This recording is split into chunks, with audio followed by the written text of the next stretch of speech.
Well, I've just played 2 of the Congress games this morning. Well, today. And we're in the under 1600 Chess Congress. I'll be doing the recaps of them.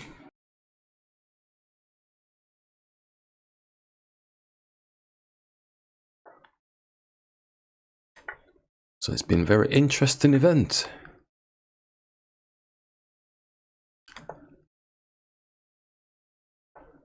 So I'm just winding down now. I know I should probably just be resting, but you know, let's hit the... Ooh. Let's take that and let's grab that. Yeah, good turnout. I like the venue. Yep.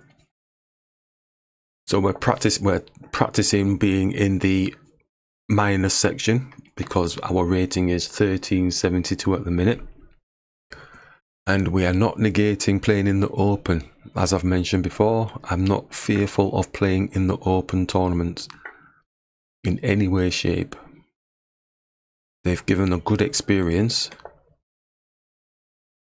So I've learned quite a lot from those types of games and the experience, just the whole ambiance of being in the open. Okay, we're playing very quickly here. I need to get some sort of activity going, don't I? Yep. Okay, let's block the rook for a minute. That's not going to be a Fischer Spassky, is it? Because he's only got 1 pawn, but he is attacking our pawn here. We could defend it. Oh, okay, playing too fast. It's a 30-minute, 5-second game. Don't know why they're playing so fast. Okay, so we could bring the knight here and defend. Oh, yeah, they're doing it on purpose, aren't they?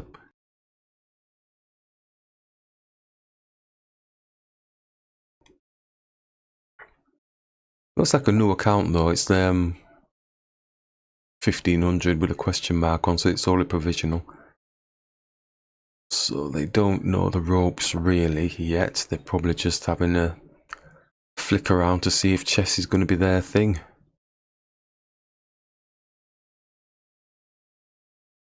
It's offered a draw. I don't think so. And they've resigned. So that's what we've been doing today. We've been playing in the OtB Chess Congress and played 2 games today. I took a bye in the 3rd round. So I'll be playing 2 more games tomorrow. And we will be reporting on those games at the end of the day tomorrow. Okay, just jumping on another 30-minute, 5-second game. Oh, it's another provisional. What's the deal? Interesting.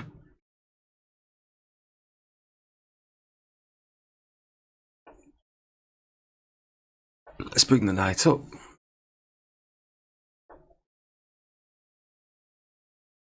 Got to be wary of the 4 knights, really.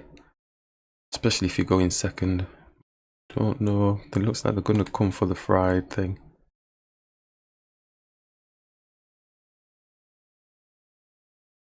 Looks like they're going to go for it.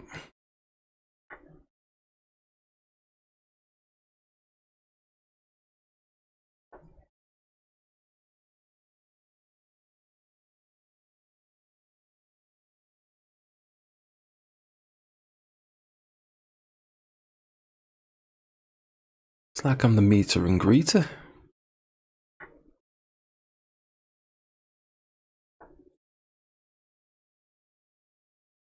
What's the damage if we take? We take the knight. His queen's not taking.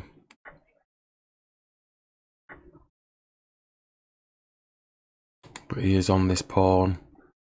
Don't mind doubling the pawns in this situation, seeing as we're up a minor piece.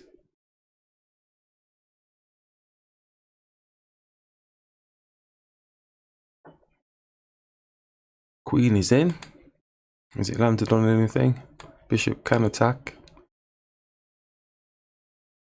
I think we're just going with that, unless of course I'm falling into something.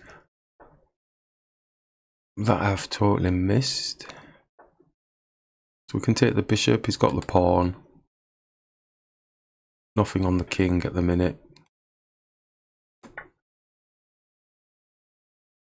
He's coming for the pawn, but we can do this. The knight's got no protection. Could get the bishop out, just supporting the pawn and get castled if we can. It's attacking the knight, that's got no protection. Could bring the knight here. Nothing's really hitting it, is it? So we'll bring the knight up here.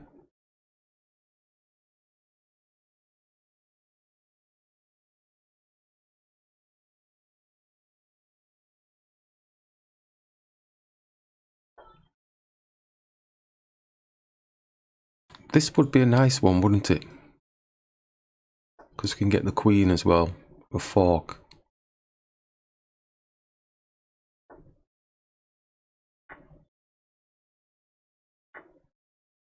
So they're still playing on. Let's castle.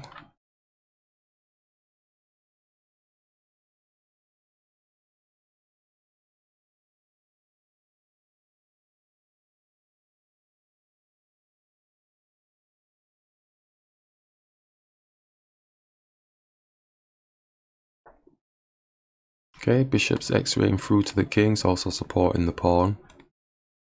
Could bring the bishop here, attacking this, but if we did take, we're x-raying through to our own queen.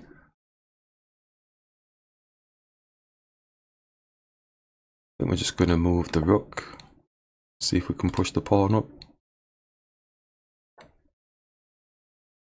Yeah, he's got a 2-on-1 protection with the rook there, so they're playing on still.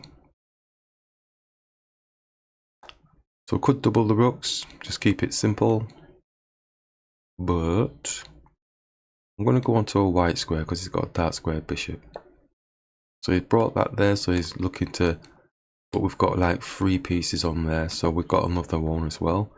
We are looking to try and push, but the bishop has got the x-ray through. So he's actually blocking the pawn from moving. He's playing really fast as well. Interesting. So what do we want to do? Come and attack the pawn with the bishop as well. I think we'll come and attack the pawn with the bishop and the queen. I know I mentioned it's got the x-ray through, but maybe they might forget themselves.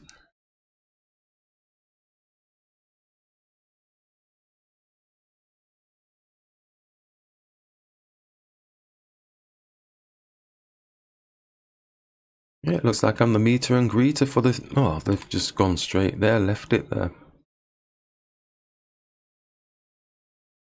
So, are they thinking bishop takes, and then it looks like they've got loads of pieces on there. We've got 3 pieces defending, they've got 3 pieces attacking, so it should work out for us, shouldn't it?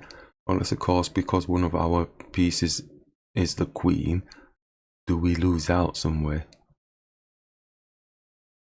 So we attack, he just drops down, or if we take with the queen, is that better taking with the queen? Not really, because the queen is defending here. So we'll do this, then the bishop takes because it's on our queen, the rook takes, rook takes, rook takes. I think we're going to go with it.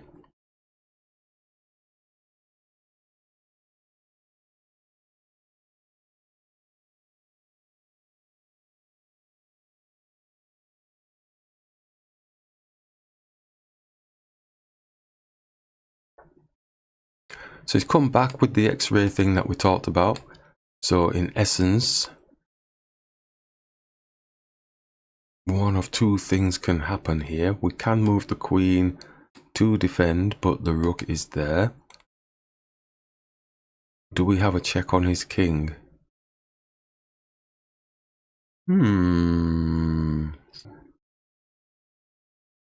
What can my pieces do? I can't really do anything, can I? I'm just going to go here like this, and this is going shooting up, and the bishop's gone. Not yet. So he's given us space to put a check on his mate. I just played game 1 in the under 1600 chess tournament. That was an interesting game. It's today's first OtB under 1600 Chess Congress game, playing against a 1556. My rating is 1372. So it's the minors section, it's not the open section as we usually do, and we will be going back into those open tournaments. So we played as black.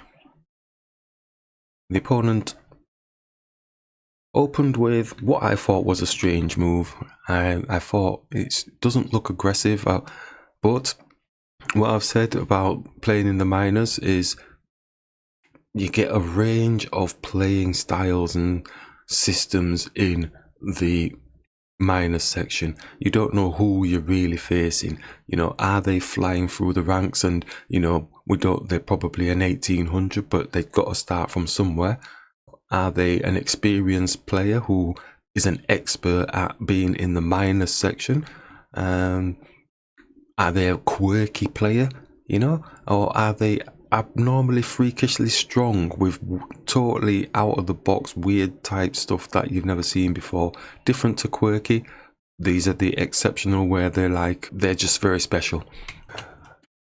So we decided to push through the center here, just trying to meet and block off the bishop going to be potentially sitting in that square, and they do bring the bishop out straight away. So my thought processes are thinking straight away they're going to be trying to put some sort of pressure here, maybe trying to get the queen along here somehow, trying to get some pressure towards the king area. Bishop's going to sit there forever and a day feeling that it's winning. So if we can get that blockaded off, or if they blockade it for us, that would be a trophy for us. So we bring the knight up, just supporting the knight, also developing the knight. And develop the other knight because nothing seems to be happening at the minute. It's just come with a small pawn move here, and I'm thinking, oh, it's this sitting waiting game, you know, that they play quite often, which is good for us because it allows us to develop our pieces. And then they brought the bishop out, so that kind of threw the rhythm out of them doing these small pawn moves, and then the bishop's attacking. And I'm thinking, they're probably looking to double my pawns. And if they are, then that's nice and basic for us. We can work with that. We don't have a problem doubling the pawns. But the psychology is, obviously, if you get to double the opponent's pawns, then that's a weakness. So I'm assuming this opponent is going to be doing just that. And they did. Took it straight away. And now we've got the double pawns here. But we've been practicing with the double pawns. We've explained that there's benefits to having them as well, if you can utilize it and work your pieces together. So we know the focal point is going to be, again, trying to target this pawn, but the way that they've structured their pieces, it kind of looks like it's going to be delayed. So the knight is not out yet, actually, or anything. Queen's not really out yet. Probably looking for the queen to come here to attack the pawn, something like that. But something felt wrong with the position of their pieces currently. It was like a totally too early a bishop move here, and I'm just sat there thinking, I don't really know what this is, but I just want to try and get my king castled as best possible. And then there's another small pawn move, probably making space for the knight jumping here. Again, it's like this sitting, waiting type stuff, which I thought was good for us. So now we can look to try and just get castled as best possible. And they develop the knight, and we castle first, and then they castle. So I took the opportunity and thought, well, okay, because they look like they are wanting to get settled into some type of rhythm, I'm thinking, well, we better strike first. Let's strike first, and let's try and get this bishop working. If it's wanting to take the knight, then let's just get the bishop off the board. Then we'll have a nice diagonal towards the rook. But in any event, I kind of just wanted to give them something to think about whilst they're in this mode of sitting, waiting type thing. And sometimes the rhythm of doing that can help you because you're basically controlling and managing the initiative. So they do capture, and we capture back with the knight, and the knight comes and attacks, and we bring the bishop through supporting. Computer doesn't like it. I'm not a computer. I'm feeling okay with this, the bishop supporting the knight. It is developing a piece off of the back, because what I was concerned with was because I did take a while over my moves, was the fact that, well, my pieces are not out. The last one, the bishop's not out doing anything, and he's already got his pieces out, but they're not really attacking anything, so I wasn't too worried. But I thought, no, it's best to probably get the bishop out and maybe look to give the king some company. So they brought the knight attacking the bishop. We bring the queen up, supporting the bishop. Computer's not liking our stuff at the minute. I don't care. I felt comfortable enough with what we were doing. I had my own rationale inside my head. We're supporting the pawn and we're supporting the bishop. Yes, it's overworking the queen, but at the same token, it's still defending appropriately as far as I could see. And they actually took. I didn't think they were going to take. I thought they were going to try and do some fancy business, like maybe getting the queen in, but the queen's just not getting in at the minute, is it? It's not getting in. What else is there? Yeah, some fancy business of computers actually showing queen f3 there, yeah, as well. Some fancy business somewhere along here. Was expecting it to come flying around here as well, you know, putting a 2-on-1 on the bishop type thing. But none of that happened, so thankfully we could just simply take, and that really felt simplified. I was chuffed to bits inside. I was like thinking, oh, we're going for simplification, and they took the knight. So grabbed, and I'm thinking, well, this should be fairly okay. It's brought us into protecting our pawn. Obviously, I don't want the queen sitting there protecting a pawn. We are targeting towards their king, but we don't really have anything meaty to attack at this moment in time. Bishop's got eyes on the prize in the corner. And then they brought the queen down, so I'm thinking, wow, they are really going for simplification here. I wonder if they're going for a draw. So we captured, and they captured. And we pushed up and just blocked the pawn, because basically we're trying to just take the sting away from the bishop target in here. And they pushed down onto the pawn. I'm thinking, well, okay, what we can try and do is if he allows us to take this and then this takes, then the rook will get the bishop for free type thing. So kind of saying, well, are you taking or are you pushing down? I plumped for them, saying to themselves, oh, I'm going to keep your bishop jammed in as well then. And they did. So basic stuff, nice and simple. I'm thinking, well, this looks pretty drawish to me, but we brought the bishop through now, kind of holding the bishop to ransom in a sense, or the pawn to ransom, whichever way you want to look at it. And I'm thinking, okay, maybe the rook's going to come and support. But if they're doing that sort of stuff, then it's taking their attention away from any attacking processes. So the rook comes through, and I just think to myself, well, this looks really kind of drawish here. And then they push the pawn down, and I did offer the draw at this point, and I don't know if they heard it. It was kind of a whisper that I said, you know, draw. But the players next to me heard me say draw, because they quickly turned their heads and looked at our board. But he didn't show any emotion, and I don't know if he did hear me or not. And I thought to myself, I'm not going to ask again, because that would be, he might be one of those that gets really agitated if he did actually hear it the first time. So I thought I'll let it slide and see what he does. And that's when he did the G-pawn move. So I offered it before we did the G-pawn move. And then he captured and then brought the king across and just went and attacked his rook. And basically took the rook off the board. And I'm sat there thinking, how is this not a draw? And in my head, I was thinking for him. And I'm thinking, right, he's got linked pawns here and we've got double pawns. Somehow his king is going to make its way down here, and be sat on this pawn. So I was trying to think how he would be thinking, why he probably didn't take the draw. He may not have heard it. You know, he may not have heard the draw offer, but I wasn't offering again. Because that was the only kind of picture that I had of them thinking, well, I think I've got a win here. So maybe they're going to come around here and get the king across. So I decided to start bringing my king across. And we pushed the pawn up again, because now I was thinking, oh, well, he could also come round this way, couldn't he? You know, and start messing with my pawns on this side as well.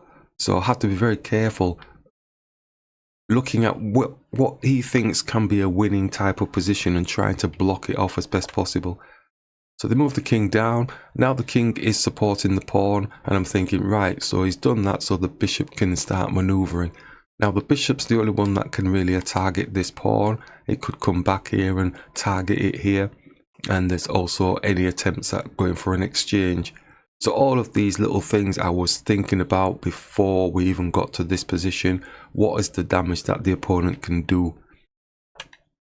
So they did bring the bishop through, and at that point I'm thinking, yeah, they're probably looking to come and exchange.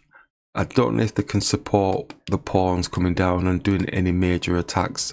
I don't think that's going to work. I've tried to work out all the best continuations, and it just didn't seem to win out. It was still a draw as far as I could see. So we pushed the pawn further up onto a white square, so at least the bishop's got no play against them. And they pushed down. And we started moving the king across to the other side of the board, because that's where we thought they were potentially going. And then they started pushing the pawn down, and I'm thinking, well, maybe they're not going to do it, but the king still does have play coming down here. So I don't want to get zugzwanged, so if we just stay around here and see what it is that they're planning to do. So we pushed the pawn up and had a little bit of a panic on, thinking, oh, if we'd done that, then his king can sit here, but we can dance around a bit. But I was just thinking, well, is there some sort of rhythm of him attacking here while we're dancing backwards and forwards? But I remembered I've got a bishop, so I can move that backwards and forwards. So we move the king, thinking I'm going for the draw maneuvers now, just to say, well, okay, I'm just going to go backwards and forwards. What are they planning to do? So they started moving towards the other side of the board, and at that point I'm thinking, is it doable? Can they do anything? And I thought, I don't want to take the chance of them potentially squeezing something through. When I looked at it, it still didn't look doable. But I did think that because they looked like they were trying to go for a win, they were hungry for the win, I sat there and I felt, only thing I can see is this bishop coming here and going for an exchange, but his king's not going to get support there. Is it going to come round somehow? And it can't get in here, it can't get in there, so it can't really genuinely support the bishop. So if we get our king up, and if he does go for the exchange, we could take it, and we could just balance here in front of the pawn and maybe get it off.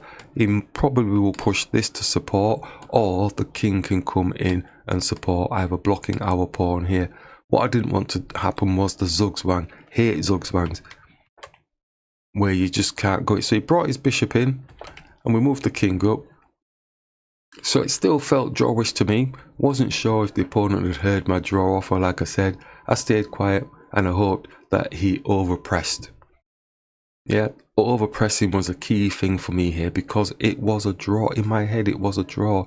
I don't see the evaluation during the game. It felt like a draw. The only thing I could see them attempting was exchanging them bishops.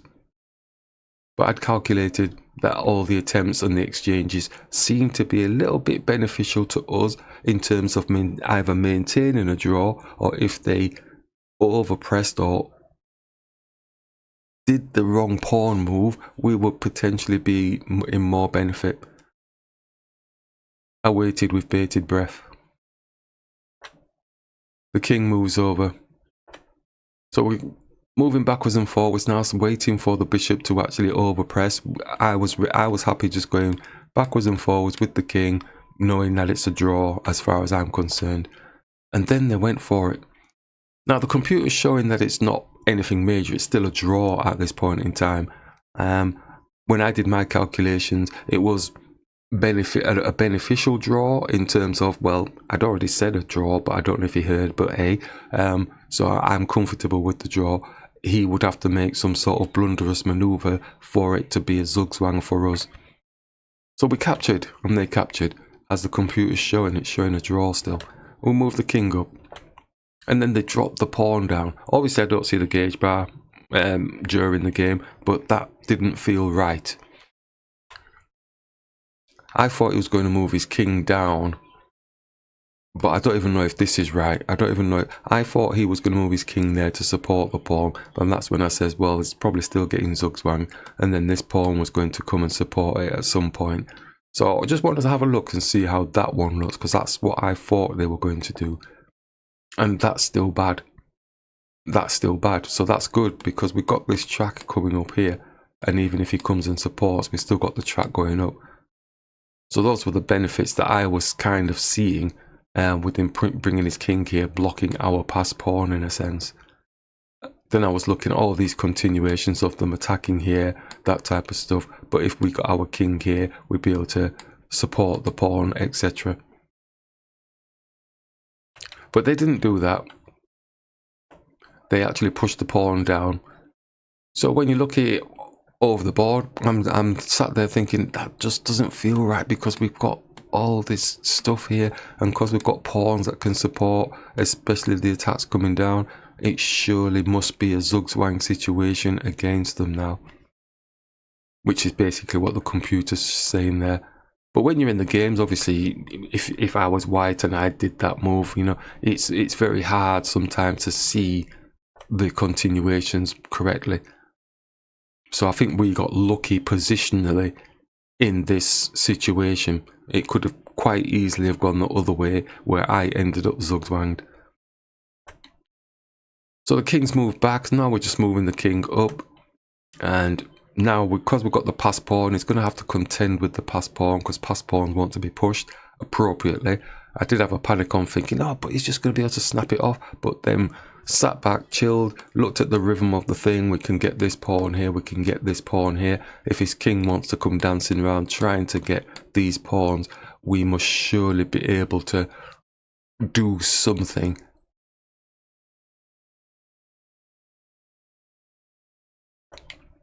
So we pushed the pawn up, just we wanted to just get activity going as best possible, and just grabbed. And I didn't feel we were getting zugzwang now, because the king can't come in here, can't come in here. So he's either coming across to block this pawn, or he's looking to defend this pawn, because he knows now the king can come here. So he moves across, we move the king up, and we can start pushing the pawn now, diverting the retention away, and we start pushing. So he's going to have to give the pawn up, and then we captured, and then we just went and grabbed the other pawn. So this was where it wasn't a concern, because all of these were what we discussed in our cells early on about the pawn attack coming down. We can easily capture, and now we've got another passed pawn that they're going to have to contend with, and looked at the speed of the king. So if the king's obviously coming down, 1, 2, 3, 4 moves for a queen, he's going to have 1, 2, 3 if he's taking this pawn. Yep. 4, he won't get to this pawn because the queen would have queened. Yep. So if he's coming across and then comes across, we'll be queened at this point. So we're going to be fast enough to get the queen. Other side of the coin is he could have gone here and tried to block the pawn off, but we then would have these pawns that could push up. So they decided to come down. We started pushing the pawn up and just kept pushing the pawn, and we got a promotion, and it's blocking the king. Now at this point here, I said to myself, you dare get stalemate from this? Yeah. It's happened once majorly to me over the board, stalemating, where, oh, you know, it's shocking, because you go and get your promotion and the king can't move, and you're like, what? So yeah, you don't want that happening to you. So being very careful, the king moves down, he's got space. We move our king across, planning to get this pawn up if we can. The pawn pushes down, so the king still has space. And we keep pushing. If the king does drop, we do have the queen putting a check on potentially, but whether we would do that or not. And they actually saw it. because I could see the head twisting to that corner looking here, so that was not happening. But what it has done is freed up space here for our queen. So we did bring the queen down, and then at that point they said I best off resigning then. So interesting game, a nice development of pieces, but it really was the management of the end game and the end game practices that we've been working on based off of the stuff that we've been doing from the open tournaments. You know, the open tournaments were kind of key in terms of pulling all our answer to chess stuff together, and they have been very interesting games that have been played, and the lessons that I've learned from them are really invaluable to our further enjoyment in the game, because we're able to give tough games against these higher rated players, which is good. And that's all I'm interested in. You know, it's not been easy. It's not easy for them. You know, they have to work, which is good. I don't want to play any of those geniuses where they're just gonna play like an absolute computer and you just get wiped out of the water. That really is soul destroying. So hopefully, fingers crossed, I don't meet any of them on my journey. So that was the first game. Interesting. And so, like, if you're looking at totals or anything like that, because I've not won any games, I'm not interested in that win tally type thing. I've been practicing games and I've been losing loads of games, but I've been learning all the way through. I've been drawing games, you know, and it's been an interesting journey. So this was a win in this tournament, the first game, but again, like I said, it's not that interest for me. The interest is just to play better games, and I feel like I played a better game here. And if the opponent hadn't overpressed or didn't really want to crush me into the ground, then it would have been a nice steady draw. But these are the types of pressures, I suppose, that you need to put yourself under, especially when you're playing in the open, because like I say, they're not going to accept a draw from me. You have to play it out as a draw. And if the advantage is like this kicking for me, that would work quite nicely. That would really make my day in terms of performance-wise. So, I'm going to do the recap of number 2. We played as black, and they opened with d4.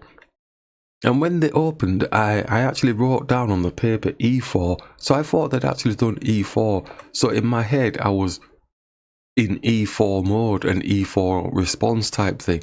And then it took me a few seconds to realise, no, it's not, because the king's pawn wasn't down. So then I thought, oh no, this is that queen stuff. Oh, that queen's gambiting rubbish, or it might not even be that. We'll see what he does. And then it was like this attack down the centre. Now, he did ask me afterwards at the end, did I know the opening? And I says yes to death, but I don't know the opening. All I know is the position, you know, the sort of the concept of the position in terms of what I've seen when I've been practicing online and when I've been practicing over the board as well. It's just that conceptual idea of the position. So we decided to take the pawn, based on the fact that, well, because I took a long time over the moves, you know, it's like, well, it looks pretty similar, but it's not exactly the same, you know, because normally it's this pawn that comes shooting down here, and then you do some stuff.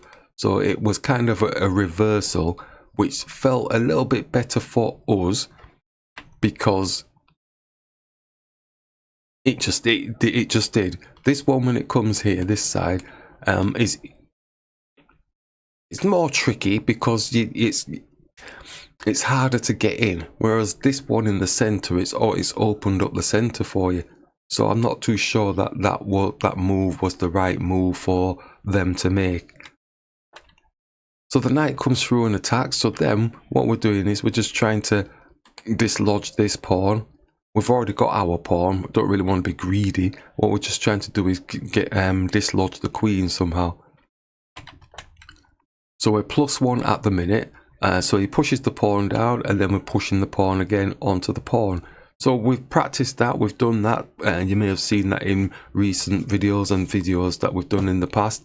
We've done so many videos, probably last year it was or something like that. but we were practicing this idea based off of our evaluation of our games, and then also what the computer churns out as responses.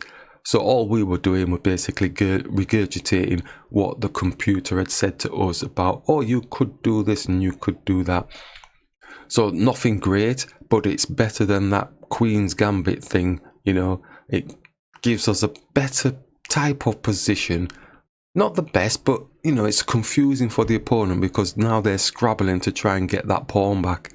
You know, they've actually gambited that pawn, they gave us that pawn, and now they're fighting to get that pawn back. So the bishop comes and supports, and we just bring the bishop through, x-raying through to the king so that the knight can't get involved in this pawn. And they bring their knight across, supporting the knight, and we bring the knight up again, attacking, putting more pieces, attacking the pawn, also defending our pawn as well. Then they bring their bishop through, and then we just castle, and they castle. So a smaller piece attacking a higher piece. So I'm feeling really good about the position at the minute because, you know, they're interested in getting the pawn back, and they're a higher rated player than me, you know, they're experienced as well. So it's like, it's really nice to play a game like this where they're having to think, it's not going easy for them, and, you know, it's giving them something to do. It's a game of chess. Yeah, it's not a walk in the park, and that's all I want to do with my chess. Do you know what I mean? I was a sporty type person when I was at school. We didn't do chess, you know. Well, I didn't do chess. I wish I had done. You know, I'm a late bloomer in terms of playing chess. You know, from in my 20s type thing. So, well, when I say 20s, you're talking like I touched on it when I was probably in my teens. Had some little machines and stuff like that type thing, but it was nothing serious. I didn't have anybody to really play with, you know. I think the first over the board game I ever played against was, I think somebody who was experienced at chess, I'm assuming, yeah. I knew the moves and stuff like that, so I thought, oh, I'll give him a go. And we played into the night, this one single game, and you couldn't even see the board. It was that dark. You know, and they eventually won, you know, the Endgame type stuff. So I did make them work even then, and I didn't know nothing about chess. So I was really quite hooked after that one game. And yeah, it was good. I mean, he was predicting what he was doing and all that sort of stuff, but I still took him to the wire, which was really good. I thought, oh, there might be something there, Clarky. Just keep it up. Keep on doing it. Keep on practicing. But I didn't have anyone to play with. I didn't join any clubs or anything like that because I didn't really know the clubs around or anything, or, you know, so it's, yeah. Where was I? Went off on one there. So yeah, so it's nice to be able to give a good game against, I would class these guys as strong players, you know, they're not pushovers or anything like that. And they're climbing the ranks of the ratings as well, do you know what I mean? Because last time I saw this person was a 1400 or something. Now they're like 1563, so they're doing quite well for themselves. So we pushed onto the bishop, and the bishop's getting jammed into the corner a bit. We bring the bishop back, just supporting the pawn, just thinking, well, it's not really doing anything else here. He's just going to replicate if we do take. And also we can block their pawn off as well because it's going to be a pass pawn. So they bring the queen down. So the gauge bar's happy with us. I'm content that we've blocked off everything. They're still struggling to try and get this pawn back. I know they're going to get the pawn back. I don't want to be greedy, but what I want to do is try and improve my position on the board if I can. So we bring the bishop through now, looking to give our king some company, but also supporting the pawn because there's a lot of pieces going to be coming on it. Just picturing type of attacks coming on it. But again, don't need to be too greedy in terms of holding on to the pawn. What I was more interested in was trying to improve my position on the board as best possible. Now they're looking to double up, and I'm thinking, well, okay, it's doubling up on a pawn that's not... it's not going anywhere, but I think they're probably envisaging that they're going to be taking, then they're going to have two pieces on here. So the easiest thing to do was for me to just push the pawn out of the way so that there's no more interest. It does give them a pass pawn, I resigned myself to the fact that that was potentially going to happen a while back. And so we've got pieces that can block it off. Is it getting too congested? Don't know. They're going to start looking to attack pieces and I'm not going to be able to defend everything. So they start pushing down onto this pawn. This pawn here is hitting here and the queen is looking to get in and put checks on the king.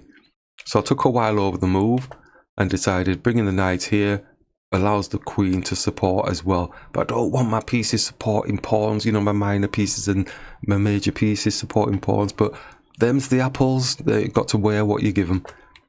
And then the knight comes down and attacks the bishop. We actually say, well, okay, you're going to take it, and it does take. So now the queen is doing two things that we don't want it doing, really. But I'm still feeling happy with the position. No big issues. It's just, you know, it's blocking a pawn. So it's acting like a pawn, blocking a pawn. And it's also defending a pawn, giving itself, getting x-rayed by the bishop. So a lot of things can happen in this situation. It's overworking the queen. Computer likes it at this moment in time, but like I say, I'm not a computer. I'm psychologically feeling this is not the right position for the queen. Bishop moves out of the way because we were going to blast it, yeah, and then hem it in, but they moved before we could do that, so I decided to continue with the pushing anyway. And they pushed down, trying to block us off, so we're just saying, well, okay, you're not coming in anywhere. So trying to lessen the span of movement for their pieces. Again, still feeling really good about this position, still feeling really chuffed that, wow, you know, this strong player, we're making them work, we're making them think. It's not an easy ride for them. We can see what it is that they're attempting to do. So they move the bishop, and we're thinking, well, the knight is still on the back, so we need to get this out here. Does it have any play coming across here? Obviously, looking maybe to protect the pawn because the bishop's already going to be here. I'm thinking the queen is going to be coming and attacking, so if we can get more pieces defending that pawn, the better. And if the queen does sit there, there's potential for getting the knight here, attacking the queen type thing, just making them feel a bit uncomfortable. So yeah, really good, feeling really good about this game, taking my time, not rushing anything at all in any way, shape or form, just nice and steady away. So the queen does come down, we bring the knight up. Computer doesn't like the knight move. I'd still do it. Anyway, so then they move their knight across. I'm not a computer, so I'm happy with this. I've given my explanation. Then we bring the knight across, attacking the queen. So again, still happy with that. It's a smaller piece attacking a higher piece. Queen moves back now, still keeping on the pawn with the queen. We move the knight back. And then they come down. Now the focal point is on this pawn. If this pawn gets here, then we're going to have to move. So we attack the bishop. Bishop moves out the way. We attack the queen. Again, feeling quite good about this. It was shocking the opponent. It was like making them, you know, think, what is going on here? Which is really good. I'm really chuffed with this game. This was the beautiful game that never was. Simple as. So we're attacking the queen, and then they take, and we bring the rook through now, looking for a nice little x-ray onto the queen. You know, I think if it was like online, they would have just whipped that off the board and we'd get the queen for free. But never mind. So they moved the queen out of the way, and this was the quickest move I did in the game. Yep, that was the quickest move I did in the game. I didn't really do a full calculation. All I said to myself was, before all of that, there. Yeah, so that takes, and I said, well, okay, if he's going to take here, we're just moving back here. That's not a problem, you know. So I didn't do a full calculation. I'd done the calculation from the point of us there and then taking, and that was it. I just said, well, he's going to take there with the pawn. Yeah, so then we move back. And not realizing there's a demon pawn here trapping the bishop. Yeah, so that was the quickest move I did throughout the whole of the game. So it happens. it happens. It's one of those things. So from this point on, I said to myself, oh, well, let's see if we can just peel some pawns off. And what we can do is rationalize it in terms of, okay, I'm going to get 2 pawns for the bishop then, or something like that, and see how you wear them apples.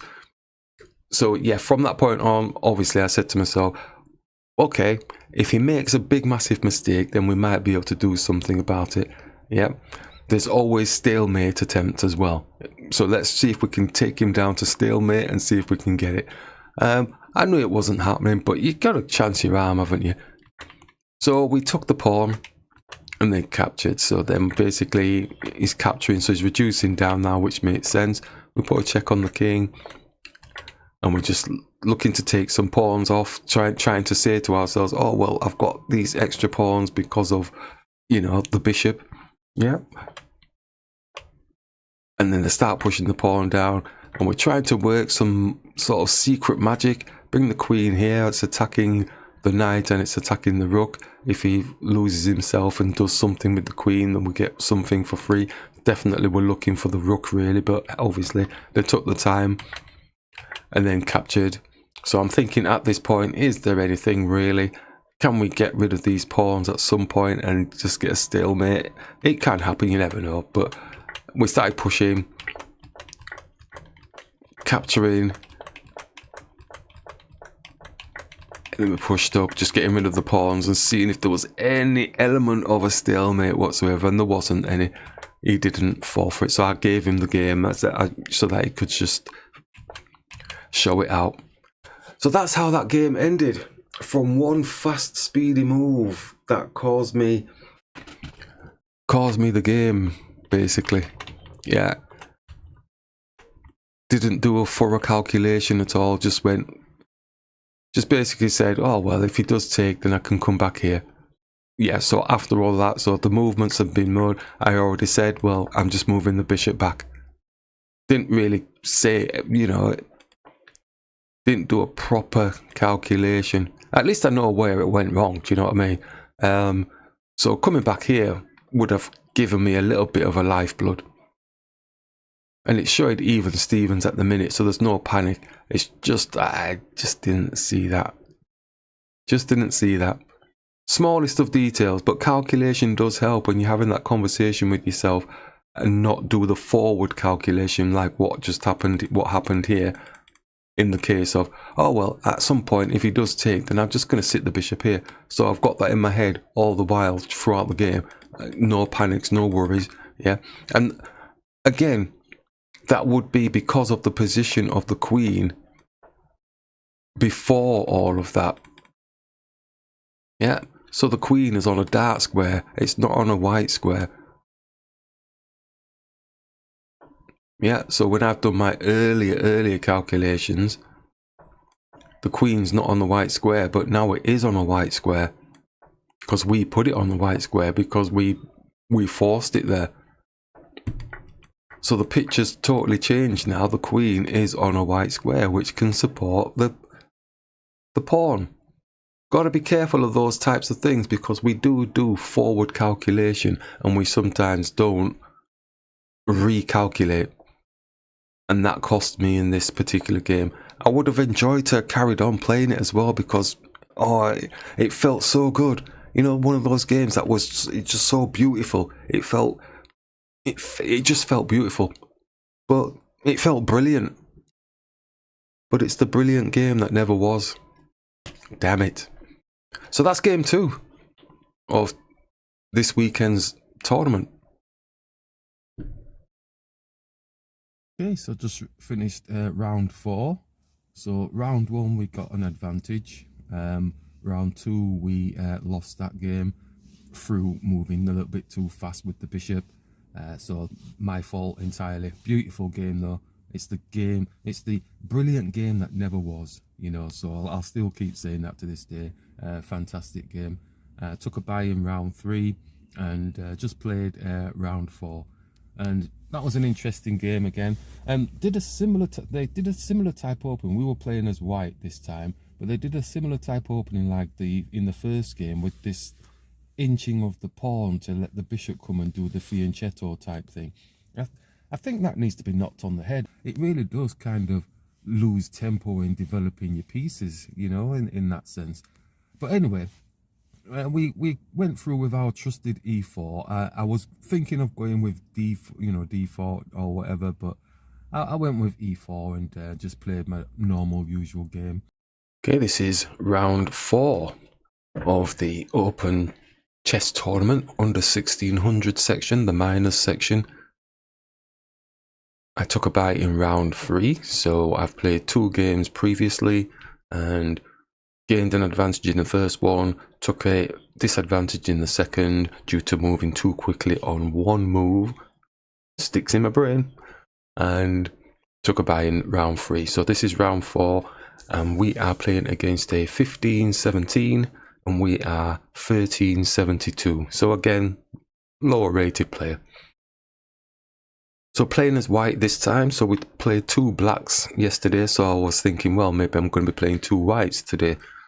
And playing black is usually my favourite type of play, but I can play white as well. So this, you know, everybody's got their favourite type of colour that they like to play. And so we went with E4, and they pushed through with this pawn. Again, seeing this pawn maneuver, looking for the fianchetto type stuff. It smacks of watching the the master games, sitting back waiting type thing. No longer are people sort of blasting in the center. They just seem to be just hanging around waiting. But for me, it's like it does help the other person develop their pieces as well and manage more space, and maybe even potentially block you down because you're spending time fianchettoing and not actually developing your pieces to manage the weak squares and the weak pieces that you may have and try and make them strong. So I think it's just a loss in tempo in terms of development. That's what I'm trying to say. But each to his own. So the bishop comes up, so we start pushing through the centre with the pawn, and we've been practicing the bishop blockers when they're doing the annoying fianchetto thing. So we like to kind of block that off if we can, because it sneaks up on you in the end game if you don't block it off. So we went and attacked the king, put a check on, baiting the pawn down, fingers crossed they do, so then at least it kind of blocks that area again for them. And they do, so we just bring the bishop back. So now we've developed another piece, smallest of details, it's nothing major, but these types of things do help with our development, especially if we're playing stronger players. And that's it in a nutshell. It's just trying to gain the smallest of advantages wherever we can. So the queen comes down, so I'm thinking, I'm not sure what that is. Are they looking to try and get the bishop here or something or the other and start ramping down here? So I wasn't too clear on what the queen move was. I termed that as a loss in tempo in my own head. I don't know whether it is or not, but I termed it as a loss in tempo in terms of not developing any of the minor pieces, but moving the queen out of the way just didn't seem right. So I sat comfortably for a brief moment thinking, well, I can only think that the bishop, well, what I've seen when I've been training goes like this, but we look like we're kind of blocking this off at this moment in time. Is there some magical situation here? But then we can push, I suppose, but I suppose it can take, and then maybe they're going to start pushing the pawn down onto the knight. So I had lots of thoughts. I wasn't moving quick in any way, shape or form, taking my time. So we decided to castle to find out what it is that they're wanting to do. Then they brought the bishop out, and we brought our bishop up supporting the pawn, because we know that the bishop is looking at some point to try and get some sort of situation. The queen is defending the pawn at the minute, so I didn't need to be too worried, but getting more pieces, supporting pieces, but it's also developing the piece as well. Still mindful that the bishop does have the x-ray thrown through to the rook. Now they start to develop the knight, so I'm thinking, are they going queenside castling? Just didn't think that they were going to queenside castle if they fianchettoed this bishop on here, so surely they're going kingside castling. Again, didn't think too much about this knight move. I'm thinking, well, maybe it's going to be dancing here or something like that, and there's going to be an attack towards the queen side. So just a smaller piece attacking a higher piece just to give them something to think about. Surprisingly, they actually took the knight with the bishop, so we took back. And feeling fairly comfortable with the position. Nice steady position for the bishop, just protecting the pawn. And it's x-raying through and through to any activity on this side. And we do have still protection here with the queen and the bishop at the minute on the pawn. Now they're developing the knight. So the knight is attacking the pawn here. Now I was getting, not worried, but I'm thinking, well, are they going to get a 2-on-1 on this pawn? What's the methodology? Is the queen going to start coming around here for the b pawn? Because always for the b pawn.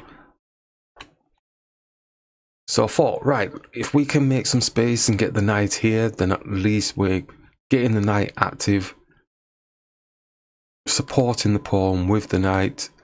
If the queen's looking to come here, we can support by just pushing the pawn up. So that felt fairly simple and straightforward.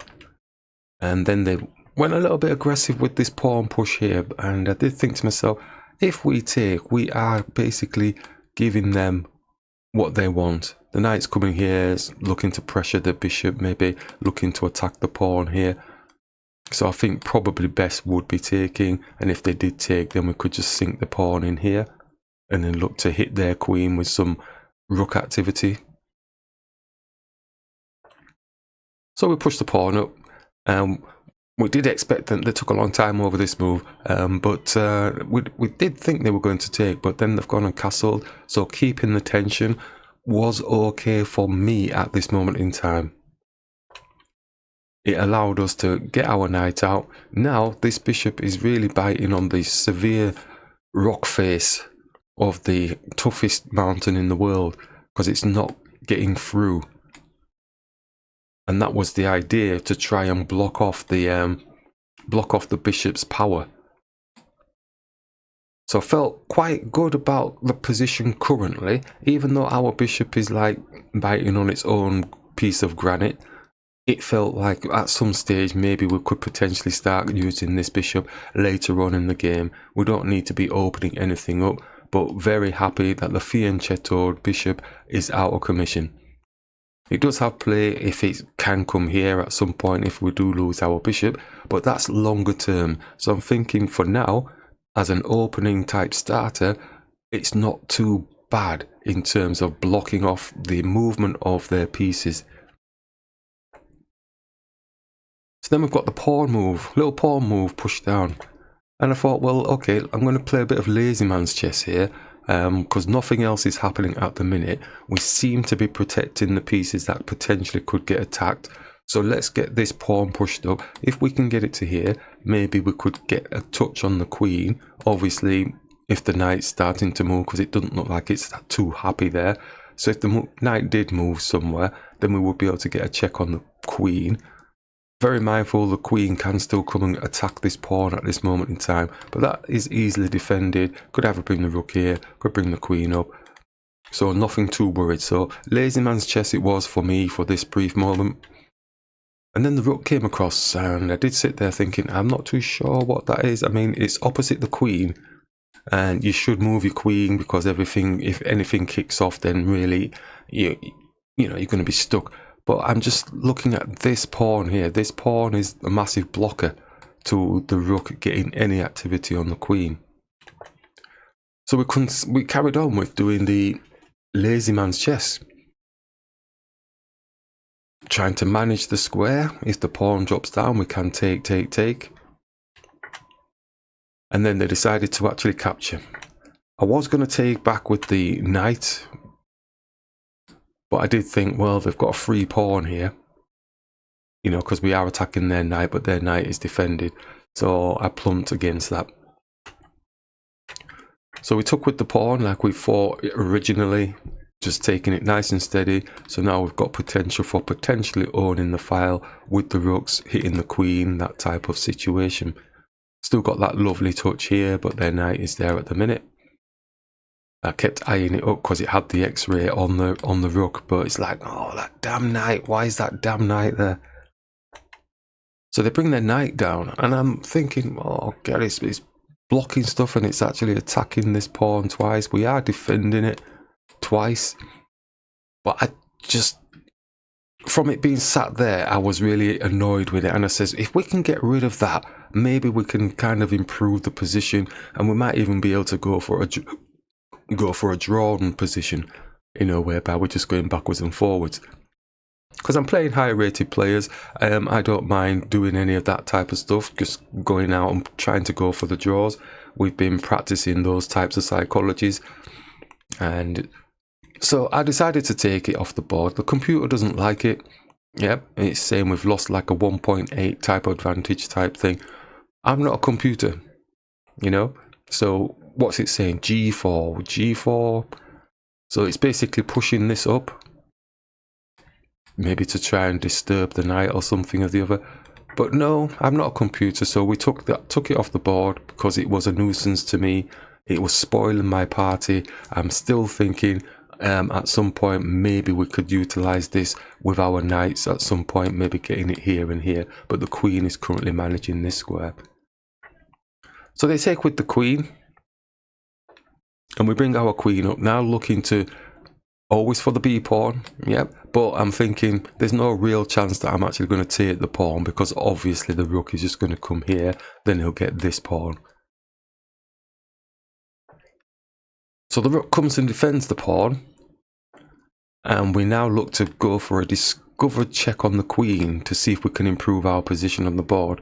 I'd eyed up in my head, took a long time over these moves, eyed up in my head, well, I mean, he could bring the rook here and support. What do we do then? We could do anything really, but just waited to see what they were going to do. I was hoping that they just left it there, and then our knight could just jump here, and then we could, queen's going to jump back obviously, and maybe we could start managing around the back. So I thought that was the advantage that we could potentially have. I'm then thinking maybe the knight's going to move out of there because it's not doing much at the minute, and if the knight moves around, then it does give scope for our bishop to manage the area around here as well. So that was the holistic strategy. You know, it was like depending on what the opponent did, because obviously they're strong players and, you know, they're not stupid, they know how to play the game, and position, got to keep fighting for position as best possible. And luckily they actually pushed this pawn. I was shocked actually. I took a double turn. I'm thinking, are they going to take that move back? It's not saying I did anything great to actually capitalize on it, but it did look odd. Initially you're thinking, oh, let's just do on pass on type thing, but that's not too clever really, because the rook can just come and hit the queen. So I did touch on that for a minute as a calculation, but I went back to what I originally thought, which was just moving the knight. Computer's not too much a fan of that, and it's saying knight a2. Knight a2? What's the difference? Anyway, so saying knight a2. I went with e2. I'm not a computer. And same principle, we're attacking the queen with the discovery. So the queen does move back. So in my head I'm thinking, oh, there's got to be some sort of advantage here. Has to be some type of advantage, maybe. Am I thinking correctly? So we bring the rook up, looking to try and go for the basics. Basics of chess, as we've picked up. Well, we already knew basic chess was the thing, but from our 5 open tournaments that we've been to recently, we basically saw a whole ream of basic chess being done really well. So it's as simple as that. Do it if you understand the basics of chess, managing the key squares, 2-on-1s, 3-on-1s, 4-on-1s, compound pressures, position play, a little bit of strategy in there as well. But the practical side is, can I put pieces on, more pieces on their pieces that they've got? Is my position going to be good, giving me a beneficial situation for me to be able to gain an advantage in the game? Basic chess. So they attacked, and I thought, well, let's just keep it real simple and just see if we can get an exchange. They do exchange, we take, and they bring the queen across, and I bring our queen across, and it's saying it doesn't like that. It's saying there was a bigger move somewhere, queen c2. So it's actually going c2. The difference between the squares. Interesting. Maybe it's because it's supporting this pawn, but the bishop is supporting. But anyway, we didn't do that. We're not a computer. We went with c3, supporting our rook. Then they brought the knight back. So as we mentioned before about, well, that knight is going to be really tired. And if there's some activity with us owning this, it's going to be surely wanting to get into the game. So it looks like it's supporting the pawn here. Not that we're taking the pawn at this moment in time. Looks like it's supporting the potential attack that we were going to be throwing with the rook. But our rook does have space here attacking. So we brought the rook and put a check on the queen. And at this point, I don't see the gauge bar when I'm playing, you know, so I'm like thinking, well, we've worked really hard in this game here, and I offered a draw. Yeah, I mean, there's no clear way to win. I'm just thinking, well, if they don't, I don't know where the queen's going. If the queen goes here, we can still drop the queen in here maybe and see if we can maybe get this pawn off with the rook or something like that. But we'll see if they want to accept.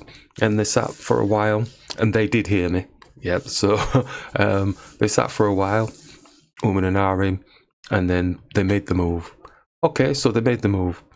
So I brought the queen up thinking, well, okay, I'll give it a shot. Yeah, nothing's clear. This holistic strategy was, okay, if we get our pieces up here around the back, maybe we can get the bishop here supporting any type of activity towards hitting the pawns or whatever.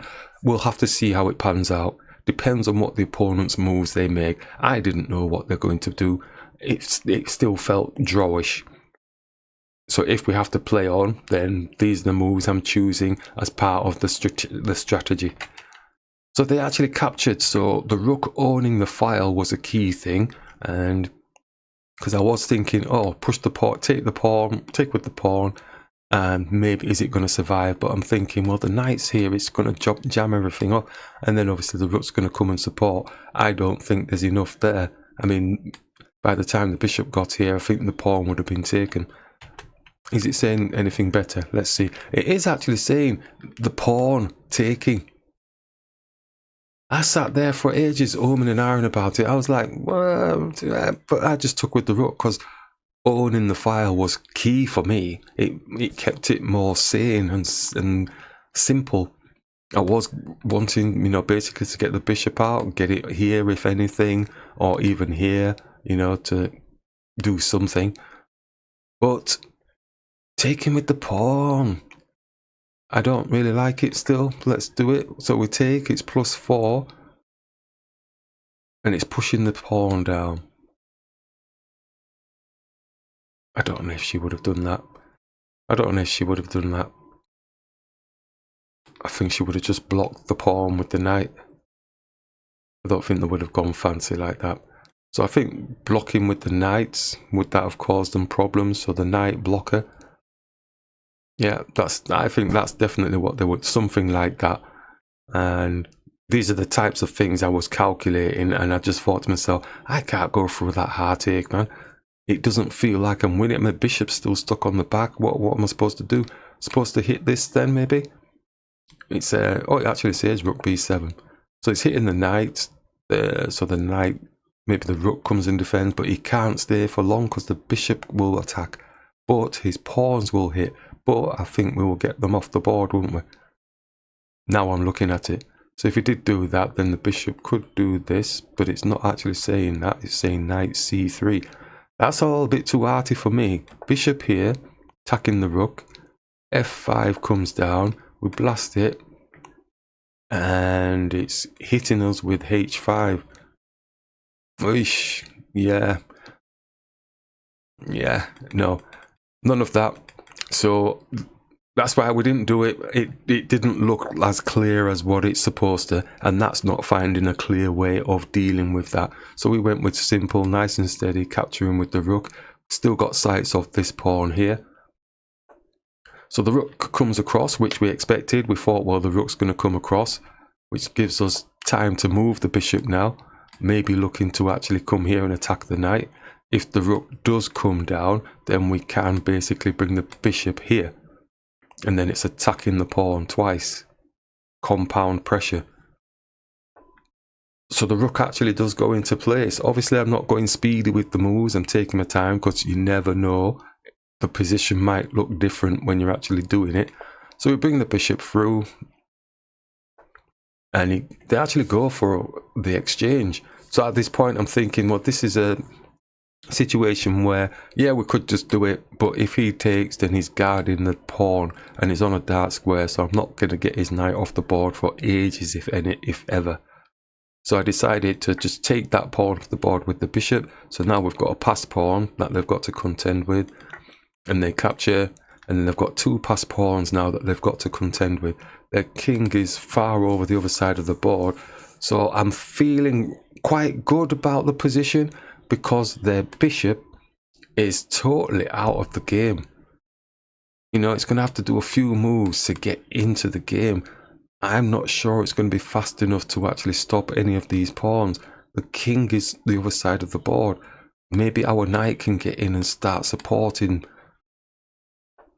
So the knight comes down and attacks the bishop, and I don't know what they're going to do. I'm sat there thinking, well, that's a nice touch, but we can just move the bishop out of the way because we're wanting to support both of these pawns potentially getting promoted. Mostly this one, but then potentially this one. All depends how they play. So we move the bishop, and the king starts making its way over. Obviously, these moves were not done quickly in any way, shape. We were both taking our time over the moves, and the king's moving over. But I'm thinking it's got to be a physical impossibility to stop these pawns now. In my head, I'm thinking, anyhow I fluff this, there's got to be something wrong with my chess game. So we bring the knight up, and they come and hit us, and we want to just get rid of this knight. We're trying to be a bit of a interceptor into the situation. And they bring the knight down. Again, didn't expect that type of maneuver, but all the while I'm thinking, I don't think there's much that can stop the pawns going up. He's going to have to give up her knight at some point. So we push the pawn up. The king is still too far away. The knight jumps in at this point where taking time over the move, not rushing it, because there's nothing worse than doing the move and then you find the king just actually whips everything off the board. So we put the check on, and then at that point our opponent resigned. So very nice game indeed against a 15-17, a strong 15-17 as well. I've seen her play some over the board games, and new young up and coming player. So very good, very strong. And for us, the answer to chess process is working quite nicely, and this fianchetto thing, I do believe, needs to kind of stop. I don't know where they're getting this from. It just feels like it's like something that some course is teaching people. Just sit back and wait for the opponent, and it's causing them to lose tempo in terms of developing the pieces. But that's my bit of information just for myself. That's what I will utilize in these games, and which I have done in the first game and in this game as well. The use of this fianchetto bishop type thing is too slow, and it stops you from being not aggressive, but it stops your pieces mobilizing. These players have got some skill. Yeah, they've got some skill, but they're not being allowed to utilize it because of the openings that they're kind of using, which is a shame because you see the movements later in the game, but it's too late because they've sat and waited for you to actually develop your pieces, whereas they could have utilized that time to develop their pieces using the skill and knowledge that they display in the games. It seems a bit of a waste, but I think for improvements in games like that, it really is a matter of, well, let's look at chess properly, not just sit and wait for the person to make moves and then block us down. If you're playing players who allow you to sit back and wait and they're making errors in their attacks, then so be it. You're going to get so far with that. But I think if you're wanting to improve in your chess, no, I'm no instructor, I'm just going based on my own experiences, is that this sitting waiting malarkey is not good for your chess. So whatever course that you're following, it might be a grandmaster that's showing you these. They have the skills to be able to then convert that sitting waiting and then turn it into an attack formation and get their pieces working together so that they're not blocked down. That's the massive difference. I think I've mentioned this many moons ago, where there were courses being thrown out all over the place, and basically people were following those courses to the letter. But these were grandmasters, these were high level players doing these courses, and it's not catered for a lower rated player, a normal everyday chess folk, you know, club player or just a tournament player or someone who just dips in and out of just playing a tournament every now and then. It's not catered for that type of person. It makes your game weak. So I think stay away from those courses and start playing proper normal folk chess and you'll see a massive difference. This was the final game in the under 1600 Chess Congress for this weekend, and we are playing as white, and we're playing a junior, and they're from the region that I'm in, and they're in their juniors section. So I have a lot of time, and I've got a lot of kindness and patience for, you know, the work that they do within the juniors section for chess. And a long time ago, I used to hate playing kids. I still hate playing kids now because they learn so quickly and they just fly through the ratings. This guy looked really pleasant, a pleasant guy, and I just said to myself, well, he's from my area, he's from the juniors section. I've still got a little bit of a soft heart for the work that they do with the juniors. Respect to the work that they're doing with those young kids in chess, because it keeps the momentum of chess going and the interest going, and it's growing with the young kids because it's an accessible hobby, it's an accessible a part of enjoyment of life as well. And if that can be ingrained into them, in the fact that yes, you can also go and enjoy your games, you can also have a different psychology to playing chess. Leading on to this game here, playing against this young kid, and they are 1533 and I am 1372. I'm playing as white. So thankfully I got two whites. I got two blacks yesterday and then I've got two whites today. And what I said to myself was, it's a young kid and I'm thinking the parents would have done some prep against my games. So I opted for d4 in this opening because the sharpness of their brains, if their parents or coaches have said, oh, well, they usually play e4, so you know what to do. The game would have been over in 2 seconds flat, I'm sure. So I went with 1d4.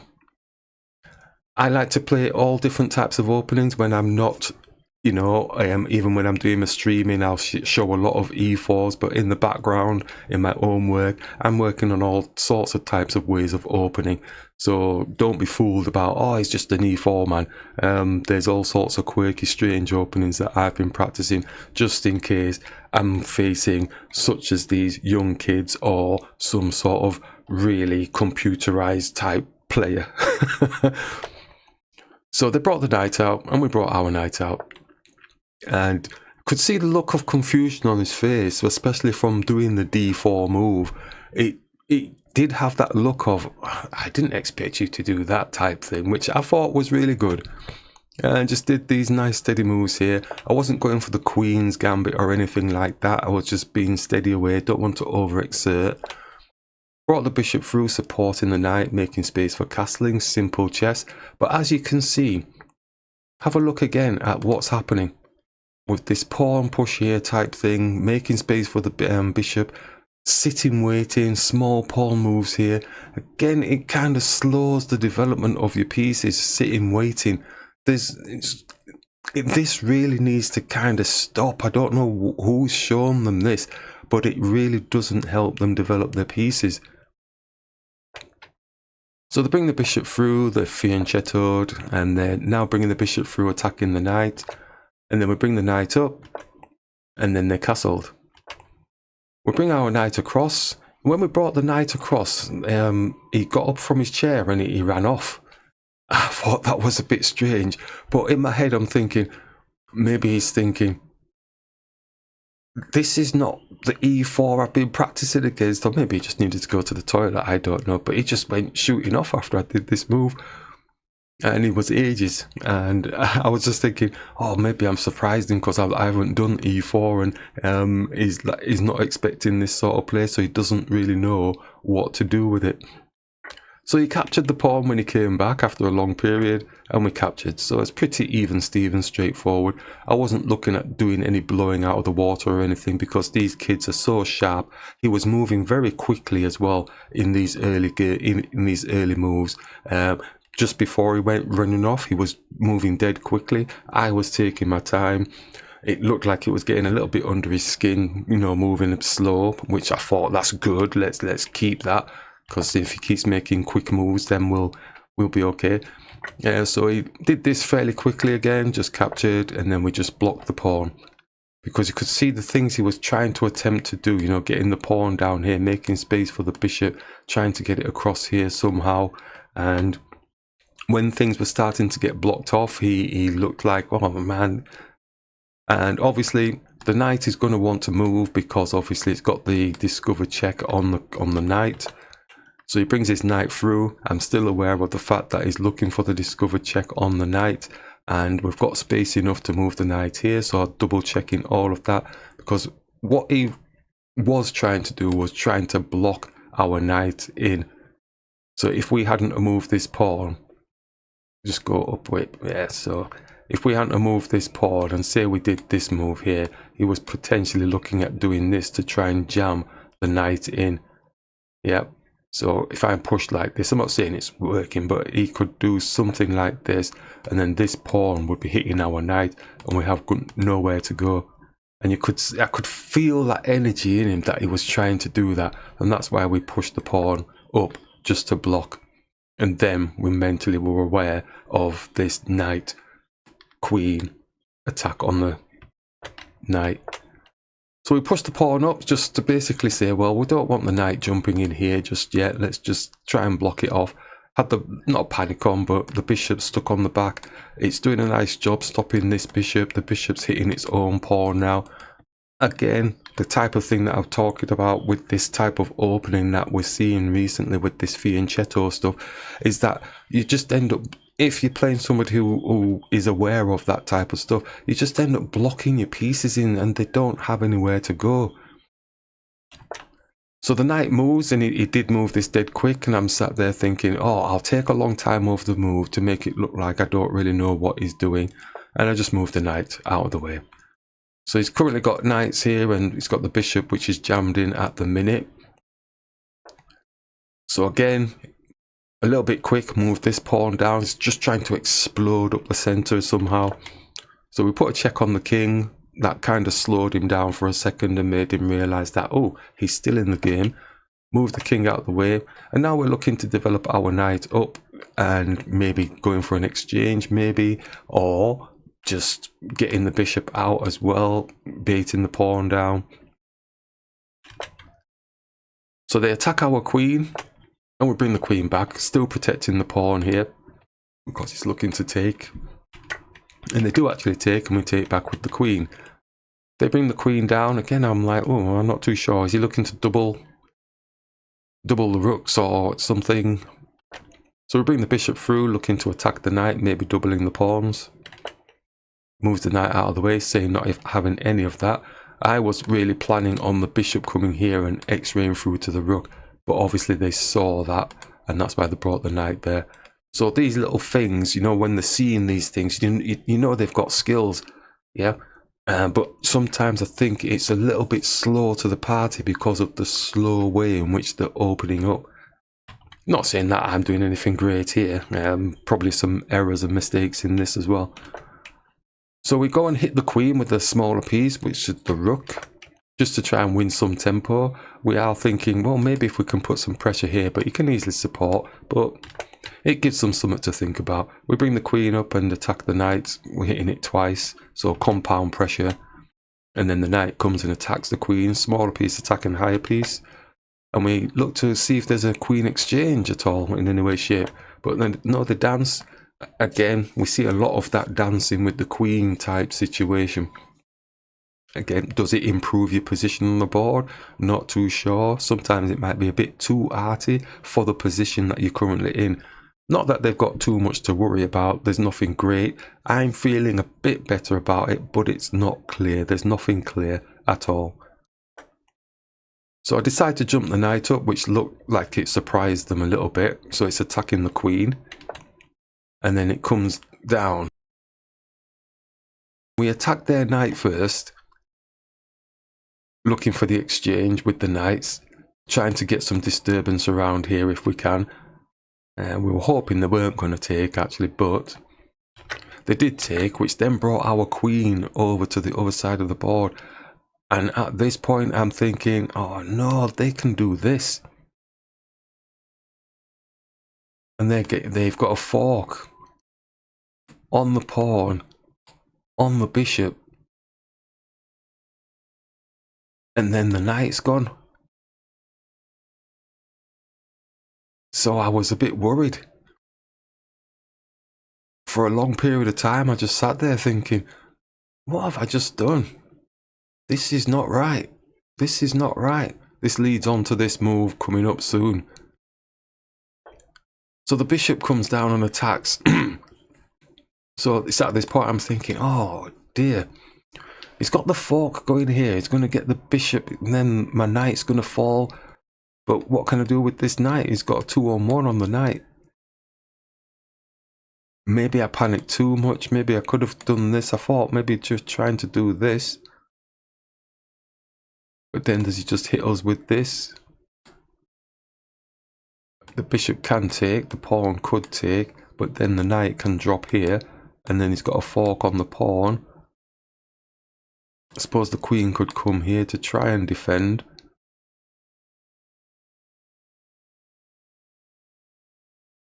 I don't know. I got myself into a little bit of a tizzy over the position of this knight fork, and maybe now looking at it, it's not that bad, but yeah, so the computer's saying H4 just to protect. I did cover that one as well, but I'm thinking, no, don't we lose out, don't we? With this knight fork. So I got carried away. I brought this knight here, and it's basically saying, well, if he's going to get this bishop, then I'm going to get a higher piece. Computer's looking at this like it's a... yeah, so it's basically saying the knight, you know, the knight going to c4, putting the check on the queen and the bishop. So we're going to be down. And also this knight's going without any compensation. But the queen took the knight.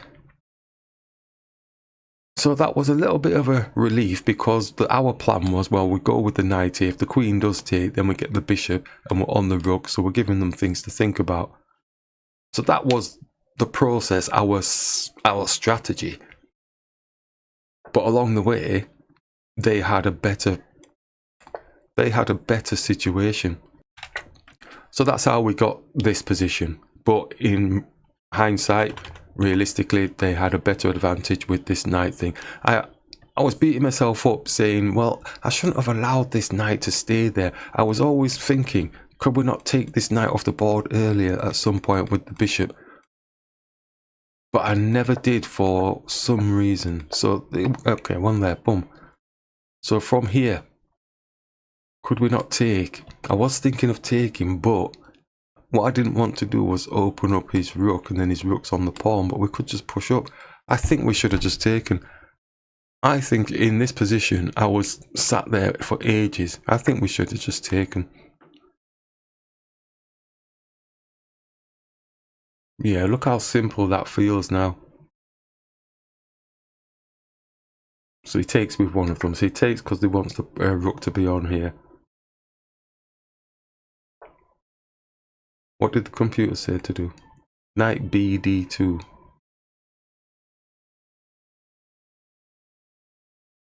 What? It's letting it have the pawn. Oh no, the queen's defending. Why don't you just do this? Just do that. And that was it. That's all I had to do. Yes, interesting. That's all I had to do. Simple. I sat it for ages, I remember now. Thinking, shall I take, shall I take, shall I take? What was stopping me from doing that? There must have been a better reason than that. Takes.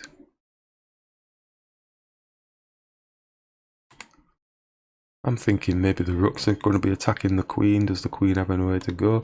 It does have places to go. Takes. Doesn't have to take, I'm thinking maybe as well. Does the rook just come and hit first? But it shouldn't matter anyway, because we've already taken the piece off the board. Oh my god, that's just so simple. So simple. Too arty there. I got too arty in that. Yeah. Yeah, definitely. I know I had done. I know I was being too arty at that point. I'm like thinking, why? Why? Yeah. Oh.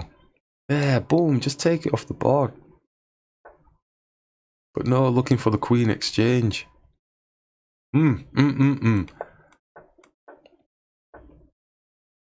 Okay, so we dance the knight up and then we get into that position that we're not happy with. We've been through all of this.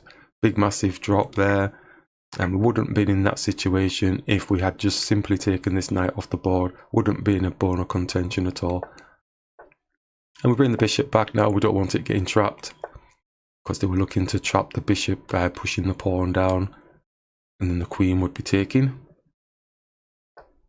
Just to show what I mean. Boom, there. Yeah, so if we hadn't done anything, then the pawn would be potentially looking to drop down here, and the bishop's got nowhere to go. It'll just get taken off the board. So again, clever thinking from them. So this is why we move the bishop back again. Yeah, and at this point again, I'm just not taking the knight off the board. This time though, I'm thinking, well, if we do take, then he's definitely taking with this, and then he's getting this pawn here. So this is why I didn't do it. I think I should have done it earlier though in the game. Let's just see what it looks like. Boom, boom, boom. So one there, boom. So we've gone here, he's gone back, and just take. So it does drop. So obviously it's going to take like this. Queen b4, and then the queen or the rook takes the pawn. Queen takes a2.